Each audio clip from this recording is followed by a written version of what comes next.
एक समय महर्षि श्री वेद व्यास जी हस्तिनापुर पधारे। उनका आगमन सुन महाराज धृतराष्ट्र उनको आदर सहित राजमहल में ले गए। स्वर्ण सिंहासन पर विराजमान कर तरुणादक से उनका पूजन किया।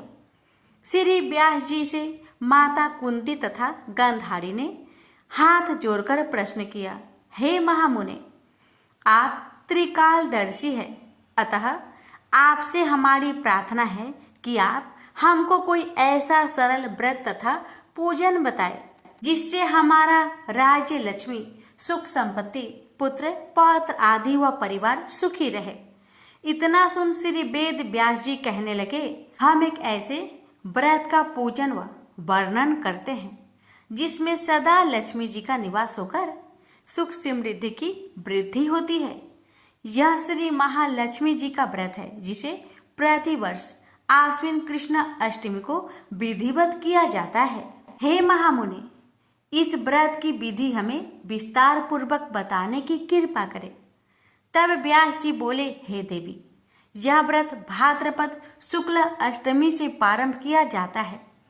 इस दिन स्नान करके 16 सूत के धागों का डोरा बनाए, उसमें 16 गांठ लगाए, हल्दी से पीला करे। प्रतिदिन 16 धूप व 16 गेहूं डोरे को चढ़ाए।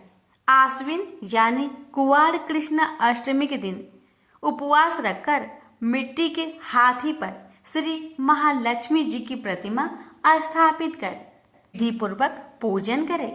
इस प्रकार श्रद्धा भक्ति सहित महालक्ष्मी जी का व्रत पूजन करने से आप लोगों की राज्य लक्ष्मी में सदा अभिवृद्धि होती रहेगी।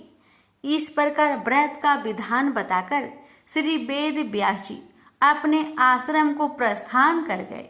इधर समयानुसार भाद्रपद शुक्ल अष्टमी से गांधारी तथा कुंती अपने अपने महलों में नगर की स्त्रियों सहित व्रत का आरंभ करने लगी। इस प्रकार 15 दिन बीत गए।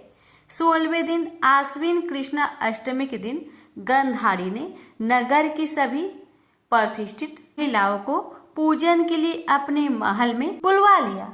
माता कुंती की यहाँ कोई भी महिला पूजन के लिए नहीं आई। साथ ही माता कुंती को भी गांधारी ने नहीं बुलाया। ऐसा करने से माता कुंती ने अपना बड़ा अपमान समझा। उन्होंने पूजन की कोई तैयारी नहीं की एवं उदास होकर बैठ गई। तब पांचों पांडव युधिष्ठिर, अर्जुन, भीम, नकुल और सहदेव महल में आए तो कुंती को उदास देखकर पूछा, हे माता, आप इस प्रकार उदास क्यों हैं? आपने पूजन की तैयारी क्यों नहीं की?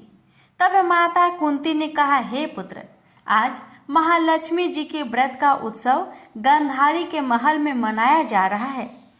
उन्होंने नगर के समस्त महिलाओं को बुला लिया और उसके 100 पुत्र ने मिट्टी का एक विशाल हाथी बनाया, जिस कारण सभी महिलाएं उस बड़े हाथी का पूजन करने के लिए गांधारी के यहाँ चली गई, लेकिन मेरे यहाँ नहीं आई।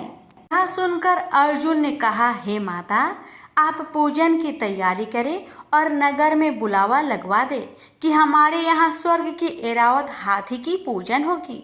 इधर माता कुंती ने नगर में ढिंढोरा पिटवा दिया और पूजा की विशाल तैयारी होने लगी। उधर अर्जुन ने बाण के द्वारा स्वर्ग से ऐरावत हाथी को बुला लिया।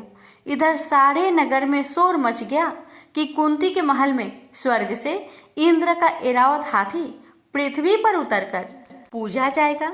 समाचार को सुनकर नगर के सभी नर नारी, बालक एवं वृद्धों की भीड़ एकत्र होने लगी। उधर गांधारी के महल में हलचल मच गई। वहां एकत्र हुए सभी महिलाएं अपनी अपनी थालियां लेकर कुंती की महल की ओर जाने लगी। देखते ही देखते कुंती का सारा महल ठसाठस भर गया। माता कुंती ने ऐरावत को खड़ा करने हेतु अनेक रंगों के चौके पुरवाकर नवीन रेशमी वस्त्र बिछवा दिए। नगरवासी स्वागत की तैयारी में फूल माला, अबीर, गुलाल, केसर हाथों में लिए पंक्तिबद्ध खड़े थे। जब स्वर्ग से ऐरावत हाथी पृथ्वी पर उतरने लगा तो उसके आभूषणों की ध्वनि गूंजने लगी। ऐरावत के दर्शन होते ही जय जयकार के नारे लगने लगे। सायंकाल के समय इंद्र का भेजा हुआ हाथी ऐरावत माता कुंती के भवन के चौके में उतर आया। तब सब नर नारियों ने पुष्पमाला, अबीर, गुलाल, केसर आदि सुगंधित पदार्थ चढ़ाकर उसका स्वागत किया।